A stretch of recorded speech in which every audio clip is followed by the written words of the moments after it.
हरियाणा में अन्नदाताओं ने मनाया काला दिवस। किसान बोले कृषि कानूनों को रद्द करे सरकार। गृह मंत्री अनिल विज की चेतावनी, उपद्रवियों से होगी नुकसान की भरपाई।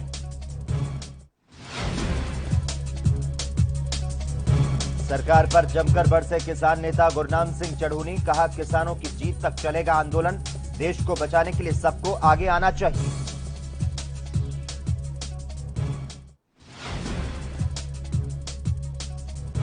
पाकिस्तान से आई धमकी भरी कॉल। हरियाणा गौ सेवा आयोग के चेयरमैन को व्हाट्सएप पर आपत्तिजनक मैसेज और तस्वीरें भेजी। गालियां देकर कहा मार देंगे।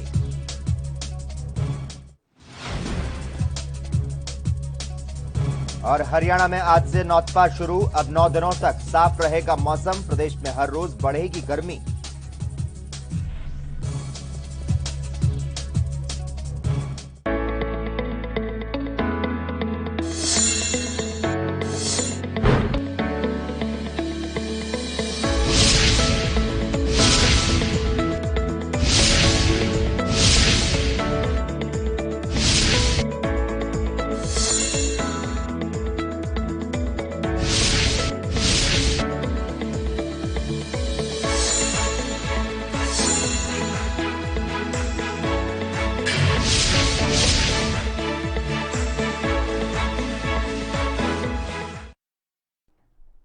हरियाणा चौपाल में आपका स्वागत है और मैं हूं आपके साथ लोकेश जगवानी। हरियाणा के मुख्यमंत्री मनोहर लाल खट्टर ने कहा है कि कोरोना महामारी की तीसरी लहर की आशंका को देखते हुए हम पूरी तरह से अलर्ट हैं। इसी को ध्यान में रखते हुए बच्चों के लिए वार्ड बढ़ाए जाने के लिए कार्य किया जा रहा है। मुख्यमंत्री ने कहा कि प्रदेश में इस महामारी की दूसरी लहर के दौरान कुछ दिक्कतें आई, जिन्हें दूर कर लिया गया है। अब प्रदेश में बेड और ऑक्सीजन की पर्याप्त व्यवस्था है। प्रदेश में एक्टिव कोरोना मरीजों की संख्या लगातार घट रही है, तो साथ ही नए मामले रोज कम हो रहे हैं। जहां प्रतिदिन नए मामलों की संख्या 16,000 तक पहुंच गई थी, वहीं अब ये संख्या लगभग 3500 पर आ चुकी है। हमें उम्मीद है कि जल्द ही महामारी पर काबू पा लेंगे। ब्लैक फंगस, सांस की बीमारी, फेफड़ों की बीमारी समेत अन्य पोस्ट कोविड इफेक्ट के दृष्टिगत हम पूरी तरह से तैयार हैं। उन्होंने कहा कि जो स्थिति 15 दिन पहले थी, अब वो नहीं है। कुछ गांवों में वैक्सीनेशन और टेस्टिंग का विरोध हुआ, लेकिन अब लोगों में जागरूकता बढ़ रही है। लोगों को पता चल रहा है कि वैक्सीनेशन और टेस्टिंग जरूरी है। उन्होंने कहा कि हरियाणा में टीकाकरण अभियान के तहत प्रतिदिन 60 से 70 हजार टीके लगाए जा रहे हैं।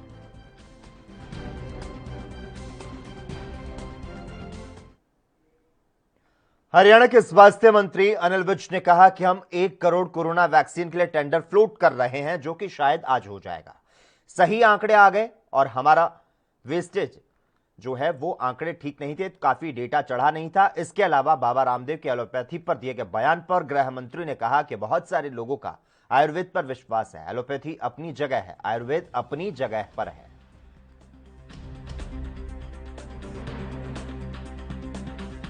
ये तो किसी को जबरदस्ती तो हम खिला नहीं सकते, लेकिन बहुत सारे लोग खाना भी चाहते हैं।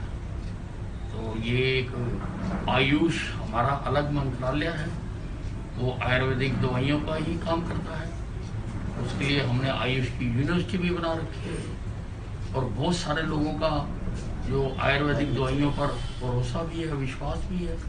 एलोपैथिक अपनी जगह है, आयुर्वेदिक अपनी जगह है।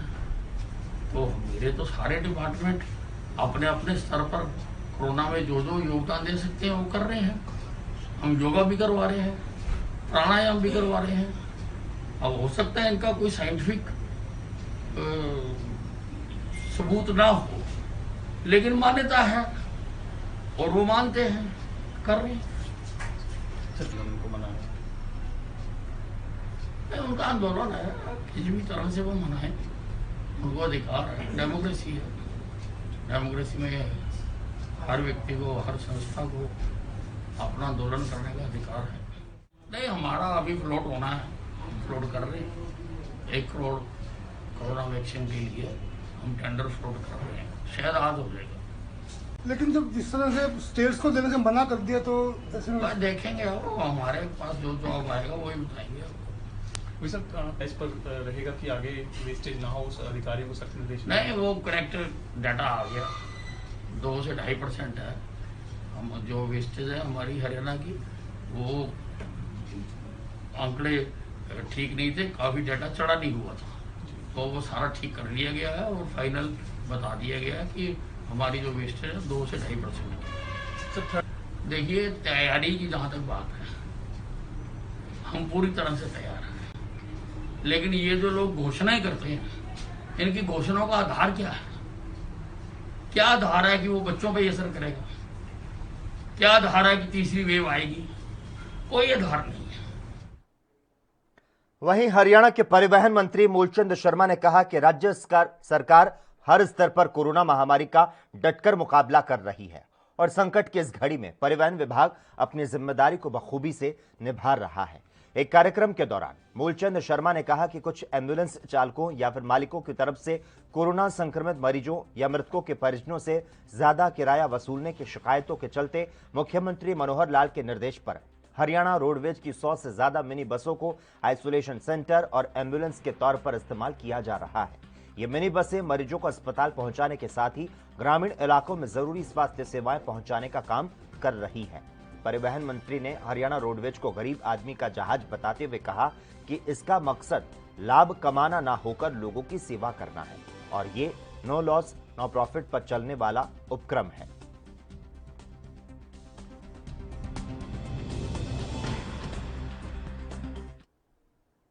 तीन कृषि कानूनों के खिलाफ पिछले 6 महीनों से रोष प्रदर्शन कर रहे किसानों ने आज अंबाला शंभू बॉर्डर पर नरेंद्र मोदी का पुतला आग के हवाले करते हुए विरोध जताया और इस दौरान 3 कृषि कानून वापस लेने की मांग की। प्रदर्शनकारियों का नेतृत्व भाकियू के अध्यक्ष गुरनाम सिंह चढ़ूनी ने किया, तो दूसरी ओर किसानों ने बुद्ध पूर्णिमा के अवसर पर माथा टेका और किसान नेताओं ने साफ कहा कि जब तक सरकार किसानों की मांगों को मानते हुए तीनों कानूनों को रद्द नहीं करती, तब तक यह प्रदर्शन इसी तरह से जारी रहेगा। प्रदर्शन के दौरान गुरनाम सिंह चढ़ूनी अपनी पगड़ी के साथ काला रिबन बांधकर आए और विरोध जताया।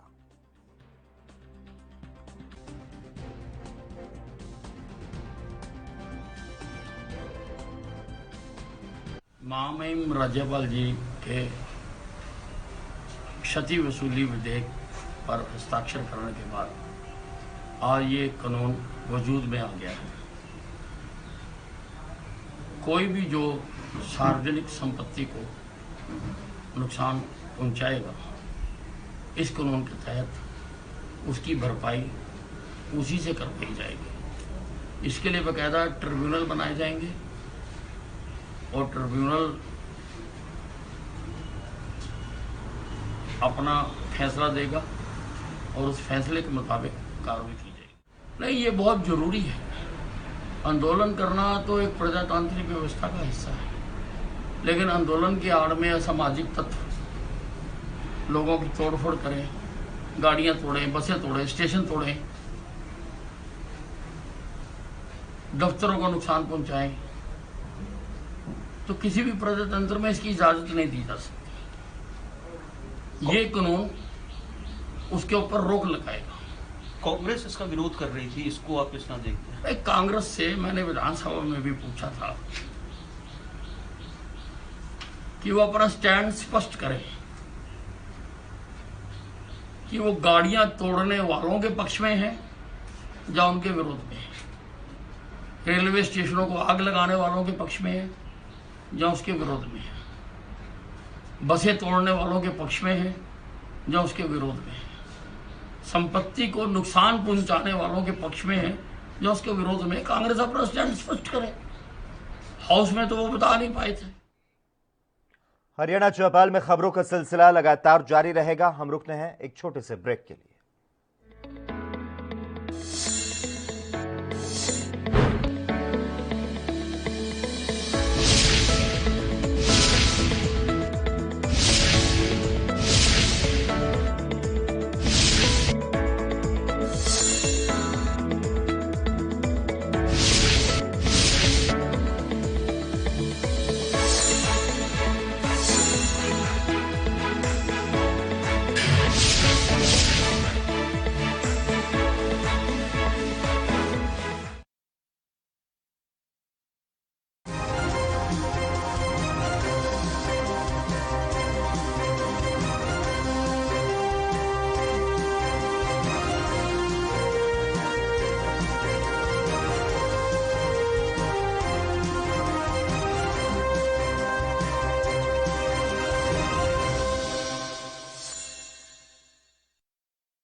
क्या आप दुबले पतले कमजोर हैं, आपकी सेहत नहीं बनती?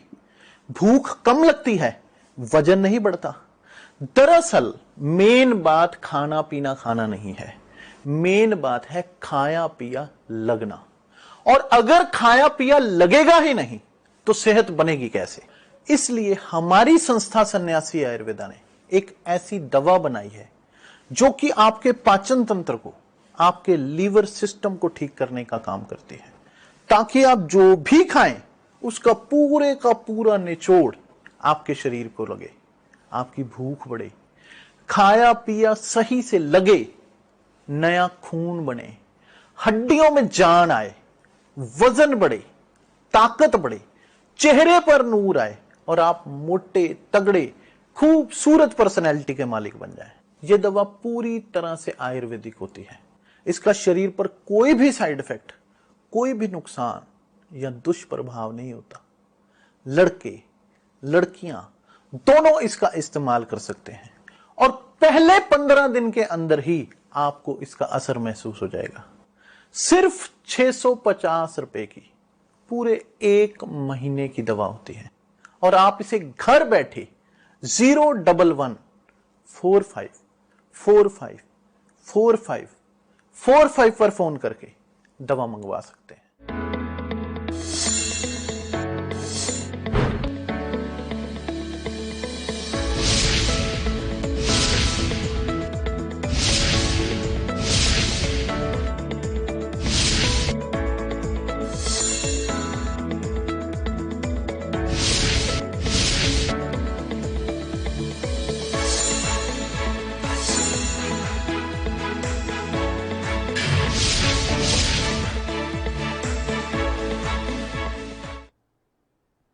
ब्रेक के बाद हरियाणा चौपाल में एक बार फिर से आपका स्वागत है।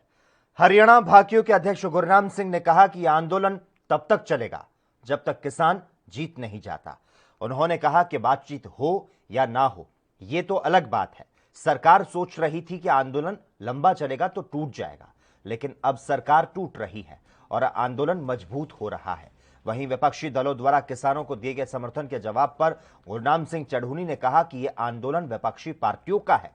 देश उन्होंने चलाना है, वोट उन्होंने लेना है, राज उन्होंने करना है, लेकिन वे आराम से सोच रहे हैं। उन्हें देश को बचाने के लिए आगे आना चाहिए और लड़ना चाहिए।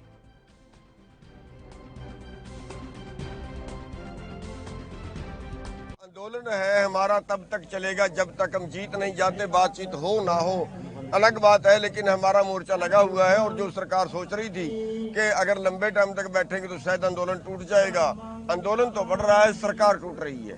सरकार की जो है वो कमजोर पड़ रही है।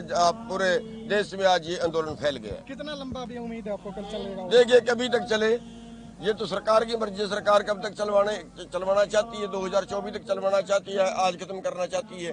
हम तो आज भी खत्म करने के लिए तैयार है। हमारी मांग कोई गलत नहीं है।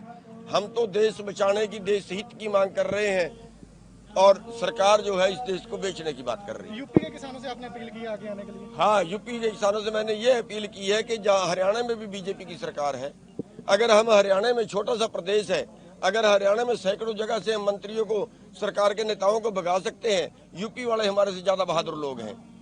यूपी वाले भी ये काम करें, जहां भी इनके प्रोग्राम होते हैं सब प्रोग्रामों का बहिष्कार करो, सब प्रोग्रामों से इनको भगाए। उत्तराखंड वाले देखिए, एक्चुअली ये जो काम है ये है ही विपक्षी दलों का।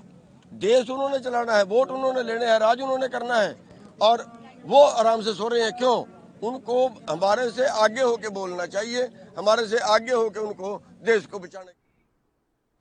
हरियाणा सरकार ने कोविड-19 रोगियों को एचआरसीटी टेस्ट और अन्य लैब टेस्ट में बड़ी राहत देते हुए लैब टेस्ट की दरों को सीमित कर दिया है। सरकारी प्रवक्ता के अनुसार एचआरसीटी टेस्ट के लिए 2100 रुपए, IL-6 के लिए 1000, डी-डिमर के लिए 400 रुपए, LDH के लिए 250 रुपए, CRP के लिए 350 रुपए और साथ ही आपको बता दें फेरिटीन के लिए 300 रुपए तय किए हैं। हालांकि होम कलेक्शन के मामले में परिवहन, पीपीई किट और मैन पावर के खर्च पर सभी टेस्ट दर के अलावा एक या एक से ज्यादा सैंपल लेने के बावजूद 200 रुपए प्रति घर वसूल करने की अनुमति होगी। तय की गई दरें पीपीपी मोड के तहत स्वास्थ्य विभाग को सेवाएं प्रदान करने वाले सिटी स्कैन केंद्रों पर लागू नहीं होंगी। इन केंद्रों पर मौजूदा दरें लागू रहेंगी। इन आदेशों का पालन न करने पर आईपीसी की धारा 188 के तहत जुर्माना लगाया जा सकता है। तमाम निजी अस्पताल, डायग्नोस्टिक सेंटर और लैब द्वारा असमान और अत्यधिक दरों की वसूली करने की शिकायतों के बाद टेस्ट दरों को सीमित करने का निर्णय लिया गया। सरकार ने महामारी रोग अधिनियम 1897 के तहत दी गई शक्तियों का प्रयोग करते हुए इन टेस्ट के लिए अधिकतम शुल्क को सीमित किया है।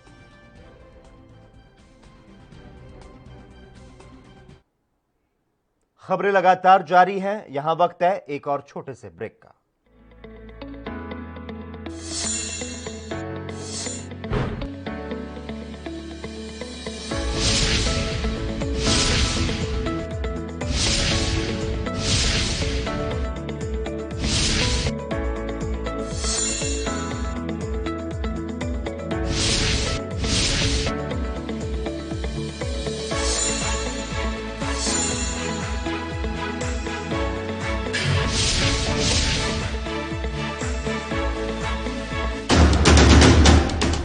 राष्ट्र धर्म रात 8 बजे सिर्फ ANB न्यूज पर। तेज बुखार, खांसी, जुकाम व गले में खराश जैसे लक्षण दिखते ही कोरोना की जांच करानी चाहिए। जांच रिपोर्ट का इंतजार किए बिना अपने चिकित्सक से परामर्श कर दवाओं का सेवन शुरू कर देना चाहिए। लक्षण दिखते ही जरूरी है कि होम आइसोलेशन का पालन किया जाए, जिससे परिवार के दूसरे सदस्यों में संक्रमण न फैले। घर में भी मास्क पहने, हाथों को साबुन या सैनिटाइजर से साफ रखें और 2 गज की दूरी का पालन करें। कोविड बीमारी में 99% of the time disease mild होती है और सारे 99% पेशेंट जो हैं रिकवर कर जाते हैं। 1% ही ऐसे पेशेंट हैं जिसमें डिजीज सीवियरिटी बढ़ती है और ऑक्सीजन की जरूरत पड़ती है। और ये ऑक्सीजन की जरूरत जो है, जब ऑक्सीजन सैचुरेशन का कट ऑफ 94% से नीचे हो जाता है, तब ऑक्सीजन की हमें जरूरत पड़ती है। जब तक हमारा अस्पताल में एडमिशन नहीं होता है, हम अपना ऑक्सीजन का स्तर बढ़ा सकते हैं। अगर हम प्रोन यानी कि पेट के बल लेट जाते हैं और सांस लेते हैं गहरी गहरी, तो ऐसे में ऑक्सीजन का स्तर 3 से 4% बढ़ जाता है और जितनी बार आप ऐसी प्रक्रिया करते हैं वो यूजफुल होती है। घबराने की नहीं है बात, सरकार खड़ी है साथ। क्या आप दुबले पतले कमजोर हैं, आपकी सेहत नहीं बनती, भूख कम लगती है, वजन नहीं बढ़ता? दरअसल मेन बात खाना पीना खाना नहीं है, मेन बात है खाया पिया लगना। और अगर खाया पिया लगेगा ही नहीं तो सेहत बनेगी कैसे? इसलिए हमारी संस्था सन्यासी आयुर्वेदा ने एक ऐसी दवा बनाई है जो कि आपके पाचन तंत्र को, आपके लीवर सिस्टम को ठीक करने का काम करती है, ताकि आप जो भी खाएं उसका पूरे का पूरा निचोड़ आपके शरीर को लगे, आपकी भूख बढ़े, खाया पिया सही से लगे, नया खून बने, हड्डियों में जान आए, वजन बढ़े, ताकत बढ़े, चेहरे पर नूर आए और आप मोटे तगड़े खूबसूरत पर्सनैलिटी के मालिक बन जाएं। यह दवा पूरी तरह से आयुर्वेदिक होती है। इसका शरीर पर कोई भी साइड इफेक्ट, कोई भी नुकसान या दुष्प्रभाव नहीं होता। लड़के लड़कियां दोनों इसका इस्तेमाल कर सकते हैं और पहले 15 दिन के अंदर ही आपको इसका असर महसूस हो जाएगा। सिर्फ 650 रुपए की पूरे 1 महीने की दवा होती है और आप इसे घर बैठे 01145454545 पर फोन करके दवा मंगवा सकते हैं।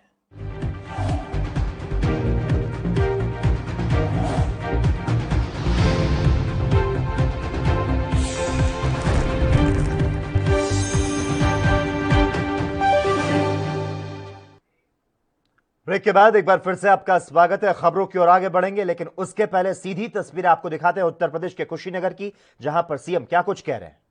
हमने अपनी क्षमता को अधिक से अधिक बढ़ाया है। अगर हम टेस्ट की बात करते हैं, अकेले 24 घंटे के अंदर आज प्रदेश में 3,00,000 57,000 से अधिक टेस्ट हुए हैं, यानी ये सर्वाधिक टेस्ट है। कोरोना चेन के संक्रमण को ब्रेक करने के लिए टेस्ट आवश्यक है और उसी दृष्टि से यह अभियान हमारे निरंतर आगे चल रहे हैं। एक तरफ ट्रेस निगरानी समितियों को हम लोगों ने मई प्रथम सप्ताह में ही गांव-गांव भेज दिया था। इन्होंने अच्छा काम किया है। कोरोना चेन को ब्रेक करने में जहां पर जो मिला वहीं पे उसके उपचार की व्यवस्था, मेडिसिन किट वितरण की व्यवस्था उन्हीं के माध्यम से, और हर एक स्तर पर चाहे स्वच्छता, सैनिटाइजेशन और फॉगिंग की कार्रवाई हो, चाहे निगरानी समिति के द्वारा समय पर हर लक्षण युक्त व्यक्ति को दवा उपलब्ध करवाने, 24 घंटे के अंदर आरआरटी की टीम के द्वारा वहां पर उन लोगों का एंटीजन टेस्ट करवा लेना, ये सभी कार्य युद्ध स्तर पर जहां प्रारंभ हुए, आज उसी का परिणाम है कि जिस प्रदेश के बारे में सभी विशेषज्ञ मानते थे कि उत्तर प्रदेश में कोरोना अनियंत्रित हो जाएगा, यहां की स्थिति अत्यंत खराब हो जाएगी, आज पिछले 24 घंटे के अंदर मात्र 3,300 केस ही उत्तर प्रदेश में आए हैं, जबकि आशंका व्यक्त की जाती थी कि लाखों की संख्या में आएंगे। इसी प्रकार से एक्टिव केस के बारे में भी ये लोगों का ये मानना था कि 10 मई तक उत्तर प्रदेश में 30 लाख से अधिक एक्टिव केस होंगे।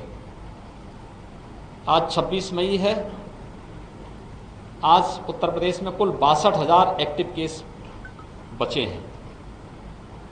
यानी हमारा जो कोरोना प्रबंधन के प्रति जो नीति हम लोगों ने अपनाई और सफलतापूर्वक आगे बढ़ रही है, जहां इस पर हम कार्य कर रहे हैं, वहीं कोरोना के बाद जो कुछ नए कॉम्प्लिकेशंस देखने को मिले हैं, एक बहुत सारे पेशेंट ऐसे हैं जिनकी रिपोर्ट नेगेटिव आ चुकी है, लेकिन अभी भी उनके सामने कुछ समस्याएं हैं। हर जनपद में पोस्ट कोविड वार्ड की स्थापना की कार्रवाई हमारी प्रारंभ हुई और इसने काम करना प्रारंभ किया है। ब्लैक फंगस के उपचार की व्यवस्था भी हम लोगों ने हर उस जनपद में जहां पर ब्लैक फंगस से जुड़े हुए पेशेंट मिले हैं, वहां पर भी वह सुविधा उन्हें उपलब्ध करानी शुरू कर दी है। प्रदेश में इस समय 500 से ज़्यादा ब्लैक फंगस से जुड़े हुए जो पेशेंट हैं, उनके उपचार की व्यवस्था चल रही है और इस उपचार को भी हम कोरोना के उपचार की तरह ही फ्री में शासन इसको सभी सुविधाएं उपलब्ध करवा रही है। इसके अलावा थर्ड वेव की जो आशंका है, उसके लिए हमारी तैयारी अभी से प्रारंभ हो चुकी है। मेडिकल कॉलेजेस में 100 बेड्स के पीकू के निर्माण की कार्रवाई, डिस्ट्रिक्ट हॉस्पिटल में हमने 25 से 30 बेड के पीकू के निर्माण की कार्रवाई को प्राथमिकता के आधार पर आगे बढ़ाने के निर्देश दिए हैं और उस पर कार्य भी प्रारंभ हो चुका है। इसके अलावा कुछ सीएससी को भी हम इसके साथ जोड़ रहे हैं, जहां से लोगों को या बच्चों को वहां पर स्थानीय स्तर पर ही ये सुविधा उपलब्ध हो सके। एम्बुलेंस की रिस्पांस टाइम को कम से कम किया जा सके, इसके लिए 108 की 75% एम्बुलेंस हम लोगों ने कोविड कार्य में लगाया है। महिला और बच्चे, उनके लिए विशेष रूप से 102 की 2200 एम्बुलेंस पूरे प्रदेश में लगाई गई हैं। उनके लिए हर जनपद में एक डेडिकेट नॉन कोविड हॉस्पिटल आवश्यक और इमरजेंसी सेवाओं के लिए उपलब्ध करवाने की कार्रवाई भी हुई है। पूर्वी उत्तर प्रदेश के गोरखपुर और बस्ती कमिश्नरी इंसेफ्लाइटिस की दृष्टि से भी अत्यंत संवेदनशील है। हम लोगों ने 4 वर्ष पहले भारत सरकार के सहयोग से इन सभी जनपदों में पीकू और मिनी पीकू के निर्माण की कार्रवाई संपन्न की है। इंसेफ्लाइटिस ट्रीटमेंट सेंटर बनाए हैं, सर्विलांस की बेहतर व्यवस्था की है। जो भी मैन पावर या जो भी चिकित्सक, पैरामेडिक्स या नर्सिंग स्टाफ इसमें लगा हुआ है, उन सब के प्रशिक्षण की भी कार्रवाई की है। आगे थर्ड वेव के लिए भी और इंसेफ्लाइटिस की संभावित स्थिति को ध्यान में रखने के लिए भी हम लोगों ने ये कहा है कि हम लोग इस पर विशेष ध्यान दें कि मैन पावर का प्रशिक्षण भी साथ साथ चलना चाहिए। दूर दराज के जो क्षेत्र हैं वहां पर सीएससी भी हम कोविड के साथ साथ इंसेफ्लाइटिस ट्रीटमेंट के लिए उनको भी तैयार रखेंगे।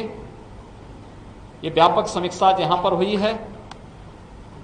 हम लोगों ने स्वच्छता, सैनिटाइजेशन और फॉगिंग पर भी विशेष ध्यान देने के लिए कहा है। यद्यपि ये विगत वर्ष से ही प्राथमिकता के आधार पर इसे आगे बढ़ाया जा रहा है, क्योंकि ये कार्रवाई वर्तमान में कोरोना की चेन को ब्रेक करने में मदद करेगा और भविष्य में बरसात के बाद यह इंसेफ्लाइटिस, मलेरिया, डेंगू, कालाजार, चिकनगुनिया जैसी बीमारियों को रोकने में भी ये मदद करेगा। इंसेफ्लाइटिस प्रभावित गांवों में अभी से शुद्ध पेयजल की आपूर्ति को सुनिश्चित करवाना, व्यापक अवेयरनेस के कार्यक्रम को भी वहां आगे बढ़ाना, इन सभी के बारे में आज यहां पर विचार विमर्श हुआ। जो कार्य जिला प्रशासन ने किया उसकी समीक्षा की गई और क्या बढ़ोतरी इसमें हो सकती है इस पर भी उन्हें बताया गया है। और इसी के साथ ही इस वक्त के बुलेटिन में बस इतना ही। तमाम अहम खबरों के लिए लगातार आप जुड़े रहिए ANB न्यूज के साथ।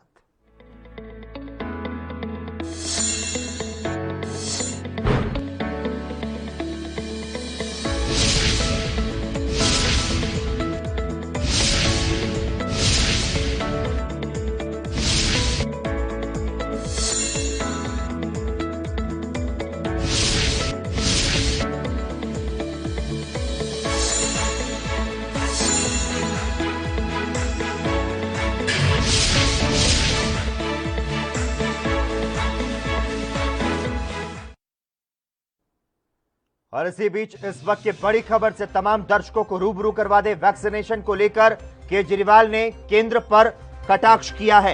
ये बड़ी जानकारी मिल पा रही है। हमें केंद्र वैक्सीन लाकर दे, लगवाना जो है वो हमारा काम है। ये तमाम बातें जो है अरविंद केजरीवाल ने कही है। ये बड़ी जानकारी आपको बता दें, बीजेपी ने केजरीवाल सरकार पर वैक्सीन को लेकर राजनीति करने का आरोप लगाया था और अब यहां पर अरविंद केजरीवाल ने कटाक्ष किया है। वैक्सीनेशन को लेकर अरविंद केजरीवाल ने केंद्र सरकार पर कटाक्ष करते हुए कहा कि हमें केंद्र वैक्सीन लाकर दे, जो लगवाना है वो तो हमारा काम है। दिल्ली भारतीय जनता पार्टी अध्यक्ष आदेश गुप्ता और सांसद गौतम गंभीर ने वैक्सीनेशन को लेकर दिल्ली की केजरीवाल सरकार पर राजनीति करने का आरोप लगाया और अब केजरीवाल ने कहा कि देश वैक्सीन क्यों नहीं खरीद रहा। ये बड़े सवाल जो है केंद्र से दिल्ली के मुख्यमंत्री अरविंद केजरीवाल ने किए हैं।